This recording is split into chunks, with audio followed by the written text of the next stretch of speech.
He married me to avenge my killing his beloved. On our wedding night, he strangled me, saying we would go to hell together. 5 years of torment I endured and secretly plotted. When he thought I had completely submitted, I sent his dead lover back to him and handed him the divorce agreement myself. Watching his shock, pain, and regret, I only felt that this play had finally reached the ending I wanted. My marriage with Ethan Golding has entered its 5th year. In the eyes of outsiders, we are the enviable model couple in Bay City, the heir of the Golding Group and the eldest daughter of the Astor family. A perfect match. Every photo circulating on social media shows Ethan looking at me with eyes so tender they could drip water, and I nestled beside him, smiling like a flower. Only I know that all this is just a carefully choreographed drama. 5 years, more than 1,800 days and nights, sleeping in the same bed but dreaming different dreams, respecting each other like ice. His tenderness is a weapon, my obedience is armor.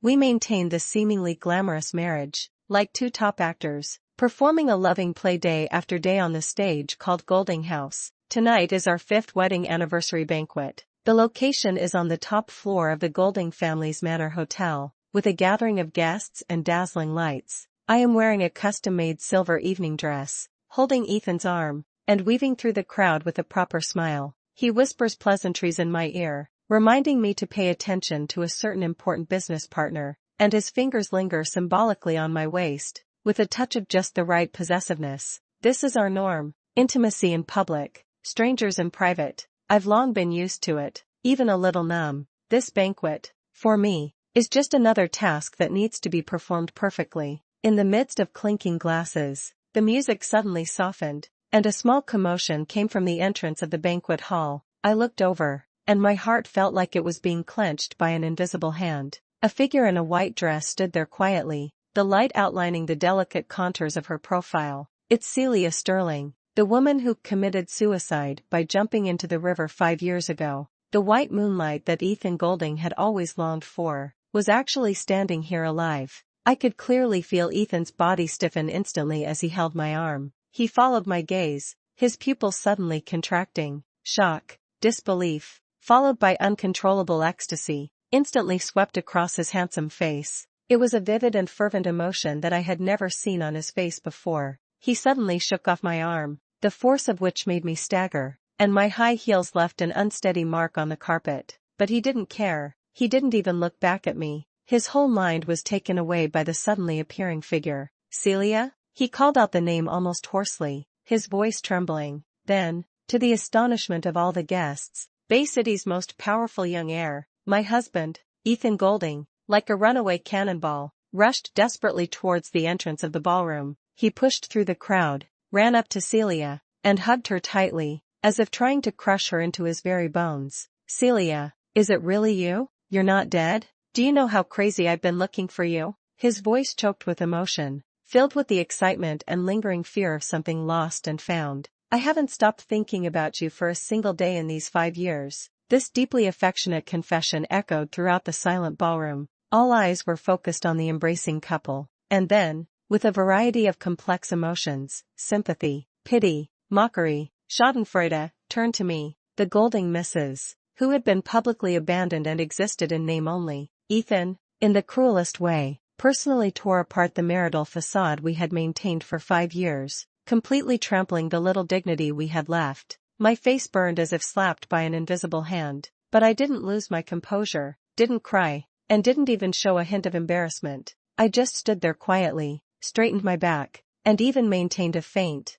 almost numb smile on my face. I watched Ethan hold Celia, oblivious to everyone else, pouring out his longing, watching him carefully wipe away the tears from her face. That uncontrolled tenderness, a luxury I had never possessed. The surrounding whispers pricked at my eardrums like needles, but deep down, a strange, almost pleasurable sense of relief surged. It's finally here. I've waited 5 years for this day. Ethan, look, your beloved has returned, and you no longer have to be trapped in this painful marriage. And I, Olivia Astor, can finally get rid of you completely. The banquet ended in discord. Ethan left directly with Celia, leaving behind a mess and a scandal. The Golding family's patriarch, Ethan's grandfather Arthur Golding, walked up to me with a livid face, his tone apologetic and soothing. Olivia, you've been wronged. Don't worry, I will definitely make that bastard give you an explanation and make him come back and apologize to you. I looked at this elder who had always been quite kind to me, and slowly, but with unusual firmness, shook my head.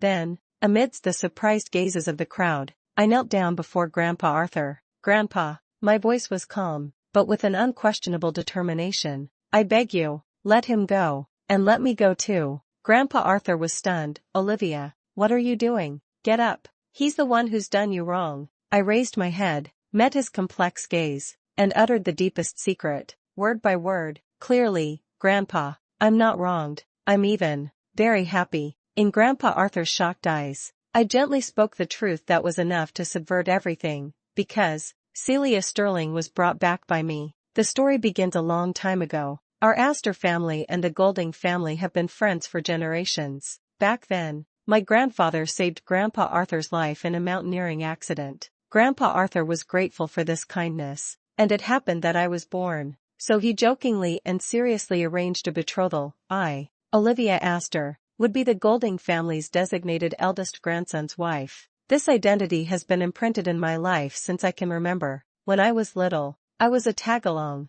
always chasing after Ethan Golding. He was a few years older than me and a center of attention among the kids, handsome, proud, and a little bit naughty. He didn't like me, his fiancée, and thought I was an unwanted nuisance. He would deliberately hide my toys, scribble on my drawing book, and even team up with other kids to isolate me. The closer I got, the more he disliked me. When I was 10, I mustered all my courage and wrote a divorce letter in crooked handwriting, secretly slipping it to him. The letter said, Ethan brother, can you not hate me? If you don't hate me, I won't marry you. As expected, he crumpled the letter and threw it into the trash, laughing at me all day long. Entering adolescence, Ethan became the most dazzling school hunk, never lacking admirers, but he kept his distance from everyone, except for one person, Celia Sterling, a transfer student. Celia was quiet, beautiful, and had a fragile beauty. I witnessed firsthand how different Ethan was with her. He would voluntarily help her carry her bag,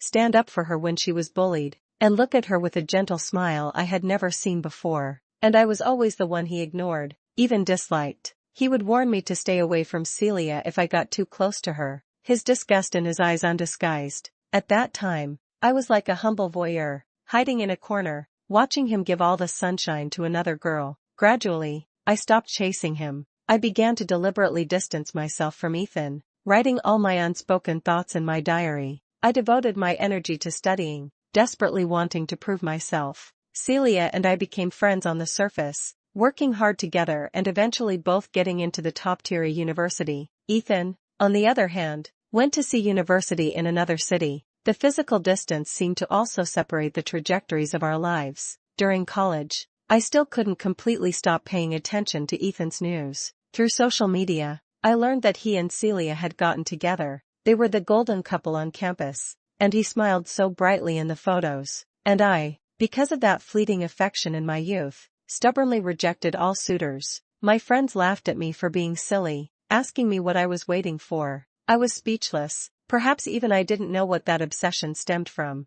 The turning point happened on my 20th birthday. Ethan showed up at my birthday party without warning. He handed me an exquisite jewelry box containing a simple yet valuable diamond necklace. Happy birthday, Olivia. His tone was flat, but his eyes were complex and hard to read. At that moment, the lake of my heart, which had been silent for a long time, rippled again. Maybe he wasn't completely indifferent to me. However, this tiny hope was shattered by Celia the next day. She found me with a victor's smile on her face, pointing to the necklace on my neck. Olivia, that necklace suits you. Ethan originally wanted to give it to me as an apology. We had a fight a few days ago, but I didn't want it. I didn't expect him to give it to you. She paused, leaned close to my ear, and said contemptuously in a voice only we could hear, Olivia Astor, you really are a complete lapdog. At that moment, I felt like I was falling into an ice cave. It turned out that the little warmth I had longed for was just scraps left over by others.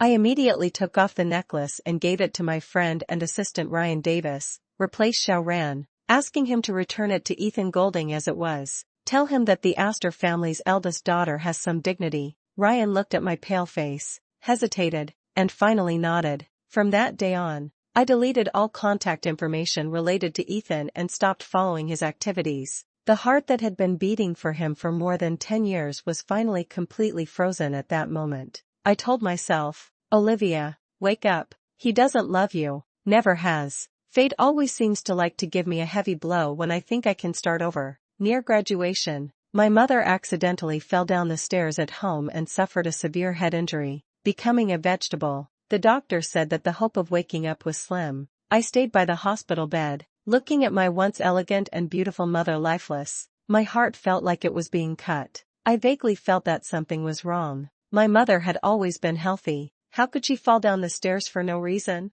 I began to suspect my father, Alexander Astor. My suspicion was soon confirmed. I accidentally discovered documents hidden by my father. It turned out that he had another family outside, and an illegitimate son named Kevin Astor, replaced when she, who was only 1 year younger than me. He had been scheming to have this illegitimate son replace me and take over the Astor family's business. My mother's accident was probably not an accident. I took some of the evidence I found to the police, accusing my father of suspected intentional injury, but the home surveillance video clearly showed that my mother accidentally tripped and fell. Due to insufficient evidence, the police could not file a case. Looking at my father's hypocritical face, I felt a chill and helplessness that went deep into my bones for the first time. After the failed alarm, my father completely tore off his mask. On the grounds that I was disobedient and unfilial, he cut off all of my mother's medical expenses and froze all the assets in my name. He even let out the word that as long as I was willing to give up my inheritance rights and guarantee not to pursue my mother's matter, he could mercifully bear the subsequent treatment of my mother.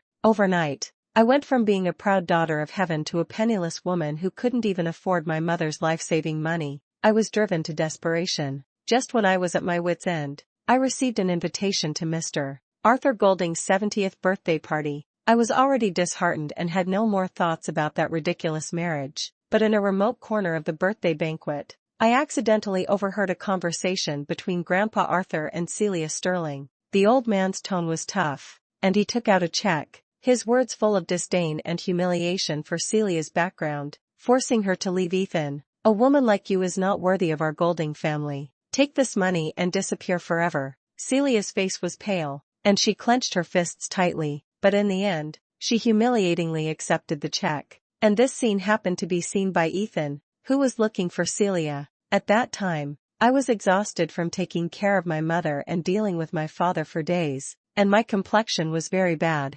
Ryan, my friend who had been worried about me, helped me and asked me in a low voice if I was okay. When Ethan saw me, and saw the check in Celia's hand and her tearful appearance, his eyes instantly turned icy cold. He probably thought that I had complained to Grandpa, which led to Celia being humiliated. He sneered, his tone full of sarcasm. Olivia Astor, you are always so good at acting, pretending to be pitiful to win sympathy. His words pierced my heart like a knife, and a huge sense of grievance and despair surged into my heart, and I couldn't help it anymore. Tears welled up in my eyes. In the chaos, I was pushed by someone, and I staggered forward and fell into Ethan's arms. And this scene was clearly seen by Celia, who had just turned around to leave. She probably misunderstood something, glanced at us with broken eyes, and then ran out without looking back. Ethan immediately pushed me away and shouted sharply, "Get out." Then he chased after Celia without hesitation. My mother's condition could no longer be delayed. My father was pressing harder and harder. I was penniless, and all the roads seemed to be blocked. Just when I was almost in despair, Grandpa Arthur found me. He told me that Ethan had agreed to fulfill the marriage contract and marry me. I was stunned. Ethan? The Ethan who wished I would disappear? How could he agree? But at that time, I had no choice. For my mother's medical expenses, to temporarily get rid of my father's control, and to seize this life-saving straw, I nodded and agreed to this seemingly absurd marriage. I naively thought that maybe after marriage, I could use the resources of the Golding family to slowly win back everything that belonged to me and my mother. It wasn't until my wedding day with Ethan that I learned the so-called truth from the hateful look in his eyes and his cold words. It turned out that after Grandpa Arthur's birthday banquet, Celia Sterling jumped into the river and committed suicide, leaving no remains. Ethan Golding was convinced that I and Grandpa had joined forces to force his beloved to death. He married me not out of responsibility,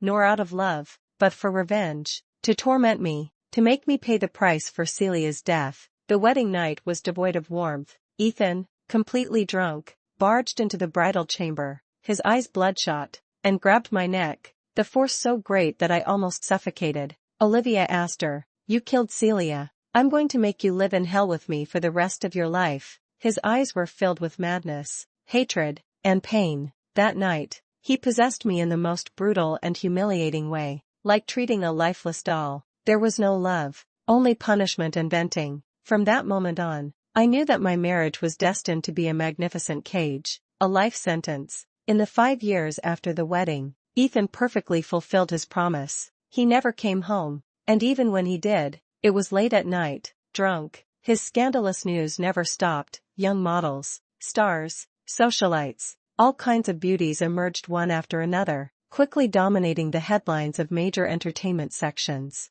I became a joke in Bay City's high society, a resentful woman whose husband had affairs outside while she could only guard an empty house. The Golding family, except for Ethan and his mother, Eleanor Golding, who also disliked me, were quite polite to me, especially Ethan's father, David Golding, perhaps out of sympathy for my situation, or perhaps because he valued the Astor family's background and my abilities. He began to consciously teach me how to manage the family business and introduce me to the core operations of the group. This became my only chance to breathe in my suffocating marriage. Ethan's methods of tormenting me were endless. Every year on Celia's death anniversary, he would force me to go to the river with him and make me confess to the cold river water. Once, at one of his yacht parties, he deliberately put his arms around a sexy female star in front of everyone, being extremely intimate. That woman even deliberately spilled red wine on me, but Ethan turned a blind eye and instead smiled and asked me,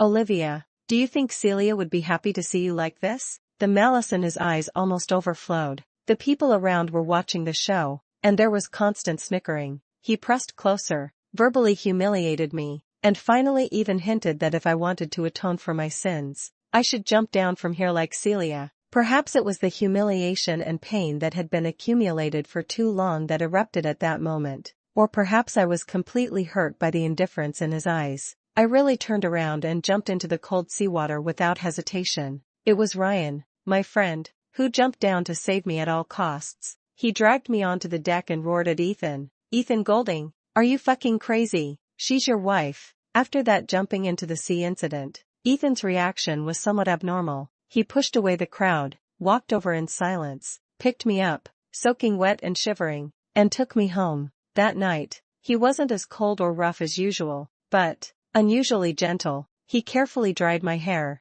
changed me into clean pajamas, and even held me tightly when I was shivering from the cold. Later, we had sex. He was cautious throughout the whole process, with a complex emotion in his eyes that I couldn't understand, as if he was looking at another person through me, or as if he was struggling with something. That brief tenderness, like poison, almost made me want to indulge in it again, but reason quickly pulled me back to reality. I knew that this was just another way for him to torture me, to give me hope, and then crush it mercilessly. The yacht jumping incident quickly became a trending topic on social media, with the hashtag Mrs. Golding suspected of jumping into the sea due to humiliation hashtag causing an uproar. Mother-in-law Eleanor Golding called me in front of her and scolded me severely, accusing me of disregarding the Golding family's reputation, and even raised her hand excitedly to hit me. Just as the slap was about to land, Ethan appeared. He grabbed his mother's wrist and said in a cold tone, "Mom, enough." I thought he was defending me, and a faint glimmer of hope rose in my heart,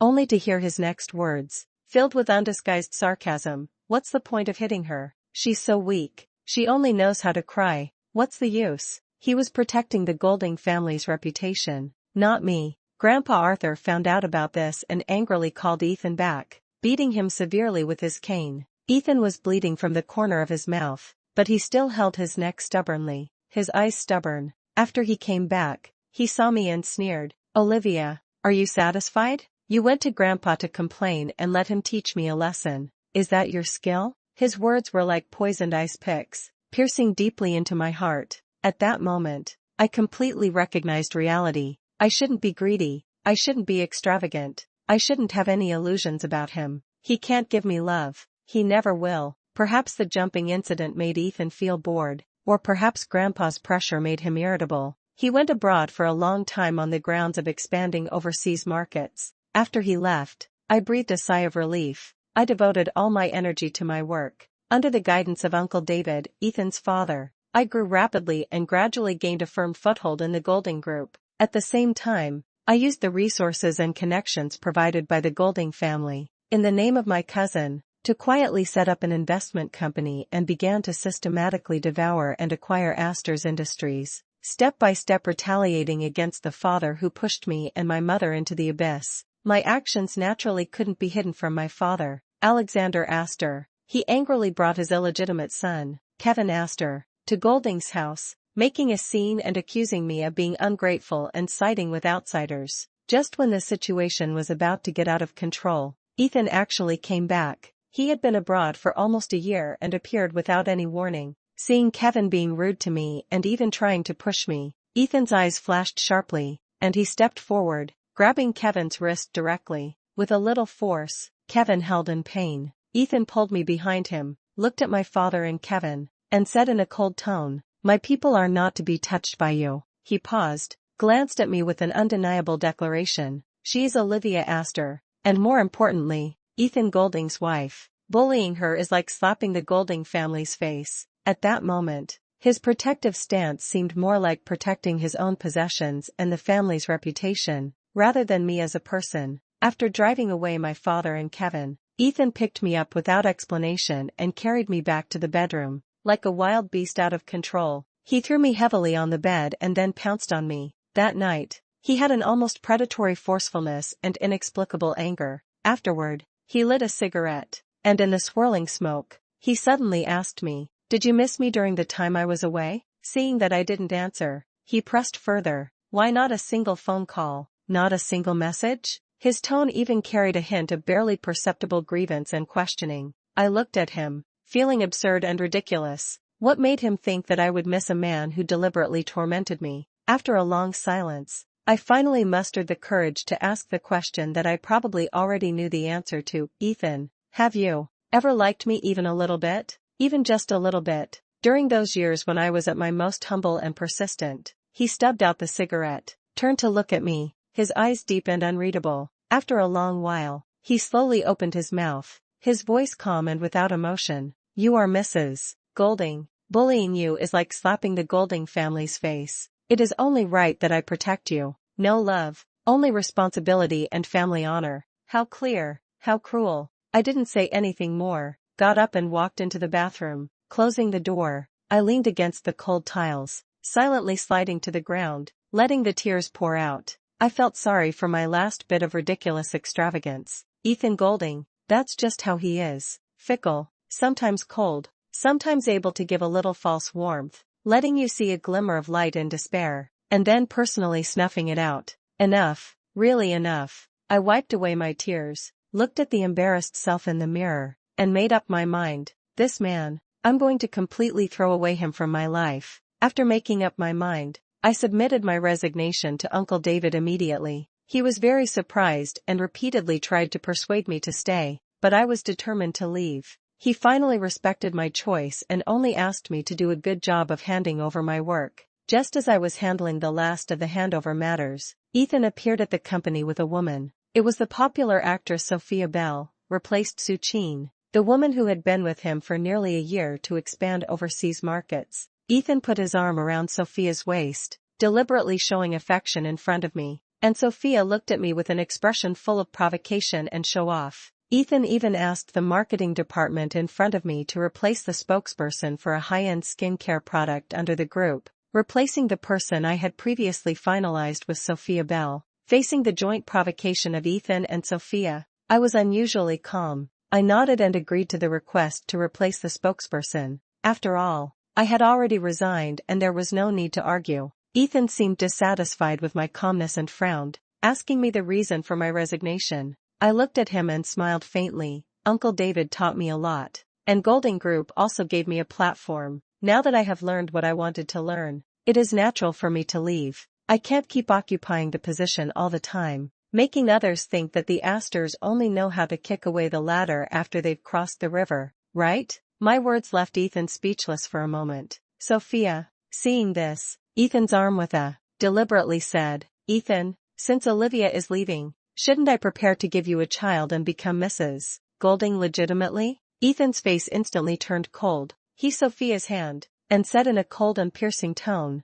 "A child? The only thing you can give birth to is a bastard. Also, I'm not interested in sleeping with you." Sophia's smile froze on her face, and her face turned pale. Ethan didn't even look at her again, turned around and strode away, leaving me and that awkward and embarrassed woman. Only then did I realize that Sophia was just another tool he used to stimulate me, or rather, test me. After that time, Ethan seemed to have suddenly changed his personality, and began to go home frequently and was obsessed with having a child with me. Naturally, I couldn't agree, and had been secretly taking birth control pills. When he accidentally discovered the pill bottle, he completely exploded. We had a big fight, and he questioned me why I was unwilling to give him a child, and if I was still thinking about someone else in my heart. Looking at his angry and twisted face, I calmly and clearly proposed a divorce for the first time. "Ethan Golding, let's get a divorce." He seemed to have heard something incredible, then became furious. "Divorce?"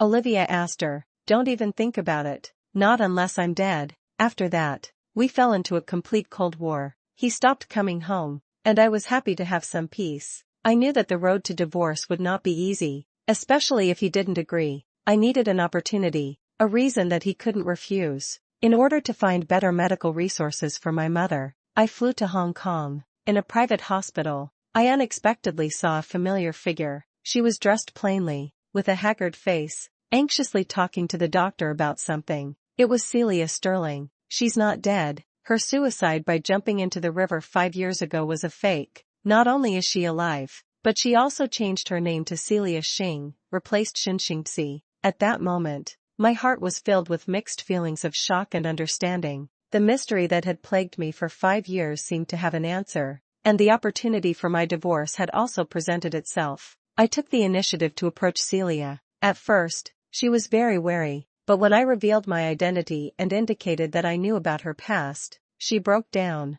She haltingly told me about her experiences over the past 5 years. Back then, she did accept Arthur's grandfather's money, but what broke her heart even more was seeing Ethan rush out so desperately, only to embrace me in the end. She thought Ethan had ultimately chosen me, chosen the family's interests. At the same time, she was fed up with her own vampire-like family. So, she took the money, left Bay City with her family, changed her name, and wanted to start a new life. Later, in order to raise medical expenses for her seriously ill younger brother, she was forced to marry a local wealthy businessman. After marriage, she gave birth to a son, who unfortunately suffered from leukemia and needed a bone marrow transplant and huge medical expenses. And her husband, after learning that the child was ill, not only refused to take responsibility but also abandoned them. Now, she is desperate and can only struggle alone. After listening to Celia's cries, I had people quickly investigate her background and current situation,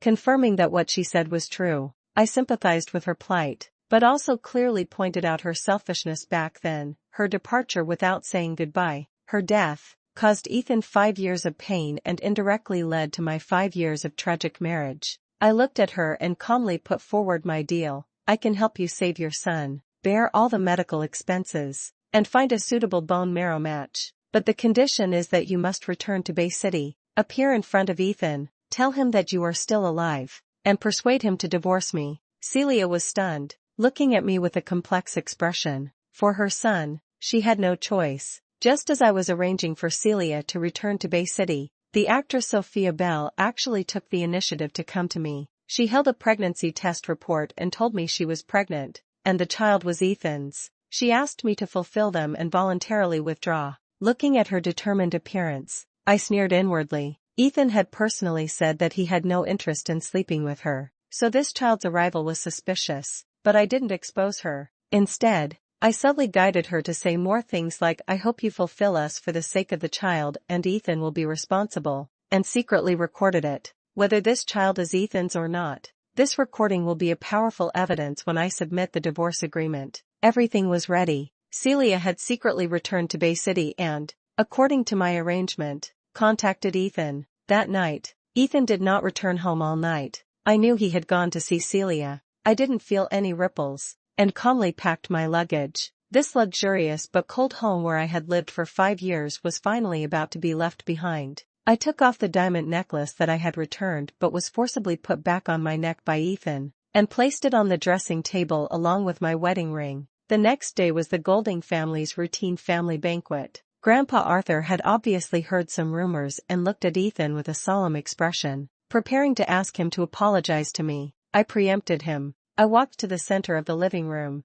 bowed deeply to Grandpa Arthur and Uncle David, and then knelt down again. Grandpa, Uncle David, thank you for taking care of me for the past 5 years. Our infant fate/destiny is over, and I should leave. I took out the divorce agreement and the ring that I had prepared long ago from my bag and placed them on the coffee table. Then, I pressed the play button on my phone, and Sophia Bell's sincere recording was clearly transmitted. Ethan, Miss Sophia is pregnant. Congratulations. I calmly looked at Ethan, whose face instantly became extremely ugly. Although you said you haven't touched her. This recording. I didn't finish my sentence, but the meaning was self-evident. I knew that Ethan extremely hated being deceived and wronged, especially on the matter of children. Olivia Astor. Ethan suddenly stood up, veins popping on his forehead. He was obviously angered by my actions. What do you mean? I raised my head and looked directly into his angry eyes, saying each word clearly. It doesn't mean anything.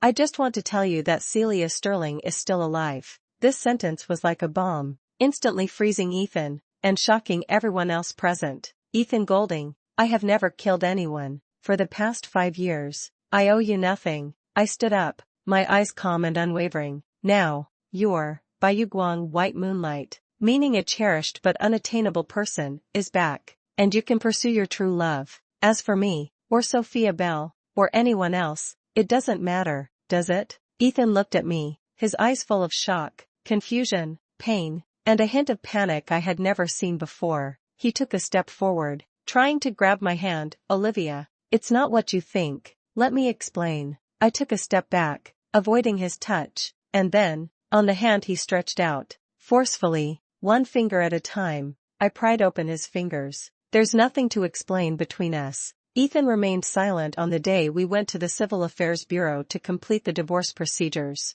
At the door, he stopped, looking at me deeply, seemingly wanting to say something, but in the end, it only turned into an almost inaudible sigh. The procedures were completed quickly. Stepping out of the Civil Affairs Bureau, the sunlight was a little dazzling. He suddenly asked me, Olivia, have you ever regretted marrying me in these past 5 years? I turned my head and looked at him, facing the sun. The handsome face that once made my heart flutter, at this moment, only left a sense of alienation in my eyes. Regret isn't the right word, I said honestly. In the beginning, there was happiness and expectation, but later, my heart gradually cooled, and I didn't feel anything anymore. I smiled slightly and said sincerely, Ethan Golding, I wish you happiness. Then, I turned around and left without looking back. After the divorce, I received my share of the property, plus the wealth I had accumulated through the investment company before, and I became a veritable rich woman overnight. My best friend and I threw a grand bachelorette party at the most upscale club in Bay City to celebrate.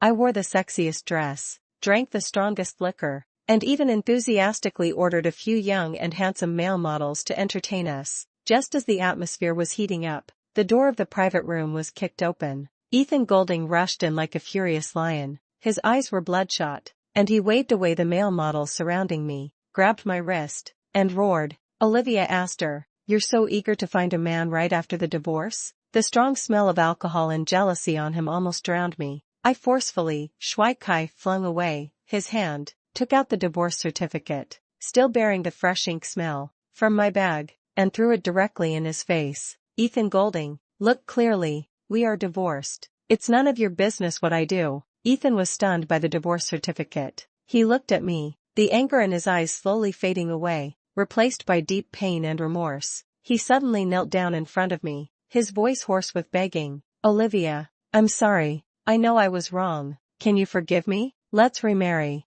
The surroundings were silent. Everyone was stunned by this scene. I looked at the man kneeling on the ground, the man who used to be high above and treated me like trash, now as humble as a dog. But in my heart, there were no waves, not even a hint of revenge. I just calmly shook my head. Ethan, it's too late. Shortly after I completely broke ties with Ethan, Good news came from the hospital. My mother had miraculously awakened. Although her body was still very weak, she was conscious. After my mother woke up, she confirmed my guess. She didn't fall down the stairs by herself back then. Instead, my father tampered with her tranquilizers, causing her to become disoriented and accidentally fall and injure herself. With my mother's testimony and new evidence, I called the police again. This time, Father Alexander Astor could not escape his guilt and was finally punished by law. I took this opportunity to unite with other shareholders and acquired the nearly bankrupt Astor Group in one fell swoop, completely driving out Kevin Astor and his mother who had been hiding in the shadows,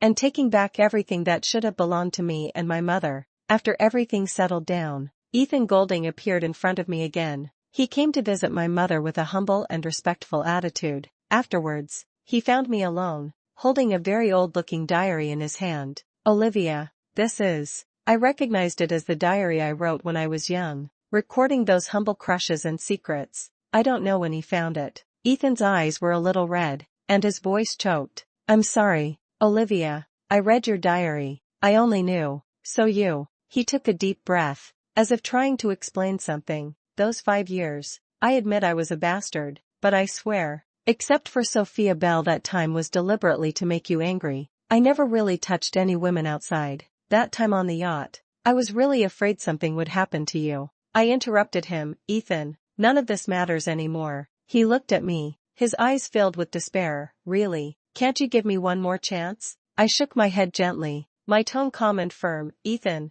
look forward. It's over between us a long time ago." Watching his distraught figure leave, I knew that the story between me and Ethan Golding had truly come to an end this time. The past love and hate were all gone with the wind. The future belongs to my, Olivia Astor's, new life, which has only just begun.